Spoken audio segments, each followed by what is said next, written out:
Merci, Monsieur le Président. Merci, messieurs les acteurs. Moi, j'ai travaillé sans chronomètre parce que je devrais tenir. J'ai les mêmes origines corréziennes que M. Ouzoulias, par les mêmes références gaullistes. Le plan, je m'inspire peut-être plus de Chevènement. Mais bon, Monsieur le Président, vous nous avez parlé beaucoup d'agilité, d'efficacité, mais quand vous parlez d'un COMEX composé de l'administration centrale interministérielle, j'aurais bien que vous m'expliquiez comment ça peut fonctionner. Alors, je sais bien que la complexité est gage d'efficacité, mais à ce moment-là, je pense que la France, on est quand même champion du monde, et je ne vois pas ce qu'on a encore à développer, parce qu'on doit en avoir, on doit être diablement efficace. Donc, tout simplement, est-ce que vous pouvez nous dire quel est l'apport maintenant du fameux conseil scientifique qui a été mis en place auprès du président récemment par rapport à ce COMEX et les décisions? Quel est l'enrichissement de ce comité scientifique dans cette prise en charge? La deuxième chose, c'est avec France 2030, quel est le gain effectif de temps pour les chercheurs par rapport justement à ce qu'ils nous décrivent en permanence et l'épuisement qu'ils ont à mettre en place ces appels à projets? Est-ce que vous pouvez chiffrer un peu ce gain de temps? Et puis enfin, je ne sais pas si ça relève des sciences humaines, est-ce que vous avez des programmes de recherche sur l'orientation un petit peu? Vous nous dites le retard vient de l'investissement du privé, un petit peu dans la recherche. Alors j'ai bien entendu le chef d'entreprise qui dit qu'un chef d'entreprise doit veiller à l'équilibre, aux charges d'énergie. Il y a quand même pas mal de redistribution de dividendes.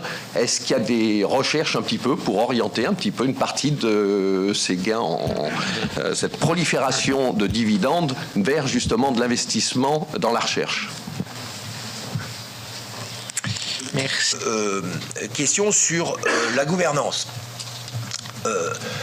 Il y a plusieurs gouvernances. Ne prenez pas mal ce que je vais dire. Il y a plusieurs niveaux de gouvernance dans le SGPI, mais qui sont logiques. Il y a d'abord un comité de suivi des investissements d'avenir, qui est composé de 6 parlementaires, donc 3 députés, 3 sénateurs, et des personnalités qualifiées. Bon, ce comité va être remis en place puisque la présidente du comité, ayant pris des fonctions qui étaient en conflit, c'était Patricia Barbizet, elle avait pris des fonctions qui étaient en conflit avec sa présidence, a quitté, seront nommés dans les tout prochains jours un nouveau président de comité et nous avons à cette occasion la remise en place de ce comité. Ça, c'est, j'allais dire, le conseil d'administration, le conseil de surveillance interne. Après, la gouvernance interministérielle, j'en suis le président de ce fameux COMEX et nous écoutons justement les avis des différents ministères. Mais je trouve que c'est pas une complexité. Nous soumettons à ce COMEX des décisions comme on le ferait à un conseil d'administration interne. À savoir qu'on demande un avis, et notamment un avis sur des investissements qui dépassent les 15 millions d'euros pour des entreprises ou toute opération. Ça veut dire en clair, quand on dépasse 15 millions d'euros, on veut avoir l'accord, et il est généralement accepté, d'un ensemble de représentants de l'administration, parce qu'encore une fois, nous gérons de l'argent public et ça me paraît équilibré. Et il y a des débats à l'intérieur de ce COMEX sur justement, pour rebondir sur votre question, les priorités d'affectation. Quand vous avez le représentant du ministère de la Transition écologique qui fait des observations sur justement la priorité donnée, je vous rappelle que 50% des budgets de France 2030 doivent être consacrés à diminuer l'empreinte carbone et évidemment 100% ne pas la dégrader. Mais le représentant de la transition, du ministère de la Transition écologique peut être en débat avec un autre ministère, je sais pas moi, l'énergie, pour dire attention, équilibrons les renouvelables par rapport au nucléaire, comme ça a été évoqué.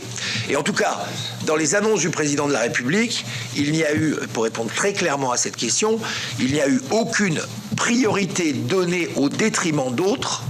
Vous évoquiez la fusion nucléaire par rapport à d'autres types de recherche. Il n'y a eu aucune priorité qui est donnée dessus. Et nous avons une affectation budgétaire globale qui n'a pas changé au niveau de France 2030. Il y a une décision que vous aurez à prendre en tant que parlementaire un jour. Moi, j'ai eu à prendre d'autres temps. c'est quand on tient un message aux entreprises où on dit effectivement on veut vous donner plus de liberté de développement, et moi j'y crois à ça. En tant qu'ancien entrepreneur, je pense qu'il faut qu'une entreprise, elle se développe un peu comme un organisme vivant dans un environnement, dans un écosystème cohérent. Il faudra poser la question du partage de la valeur, effectivement. Parce que les gains de productivité que fait la science aujourd'hui, grâce au numérique, grâce effectivement à des marchés, à l'exportation qui se développent, grâce à la qualité des innovations que nous faisons, eh bien, vont être considérables. Et là, je pense notamment à l'impact de l'IA sur beaucoup de domaines et à l'automatisation en général. Quand je dis l'IA, vous avez compris que je l'entendais logiciel et matériel. Ben, les gains de productivité, il va falloir s'interroger sur comment on va les partager. Voilà. Donc, ce n'est pas une décision que l'entrepreneur va faire. Aujourd'hui, il est dans des règles. Tant qu'il aura, ouvrez les guillemets, le droit ou pas le droit de faire ça, il suivra ces règles. Il y aura une vraie question à un moment donné à se poser là-dessus. Elle est en tout cas pas au SGPI, elle n'est pas dans les organismes de recherche, je pense. Parce que cette question, quand je vous parlais d'une transformation sociétale, cette question, tout comme il y a eu des règles d'économie libérale ou d'économie tout court qui ont été amenées par la machine, quand on a transformé le financement par tâche en financement par salariat, quand on a transformé la fabrication artisanale en fabrication industrielle, eh bien, il y aura les mêmes questions à se poser sur les années à venir sur quels impacts macroéconomiques auront ces révolutions de la science et ce bouleversement sociétal. C'est pour ça que dividende contre R&D, c'est une question qui se réglera, à mon avis, par l'établissement futur de nouvelles règles. Parce que si on compte sur l'entrepreneur individuel pour faire ces arbitrages, ben, il y aura autant de décisions qu'il y aura d'entrepreneurs. Et je ne pense pas qu'on aura l'équation en déléguant simplement la responsabilité au privé de le faire. Il y aura un encadrement un jour à penser dans ce domaine.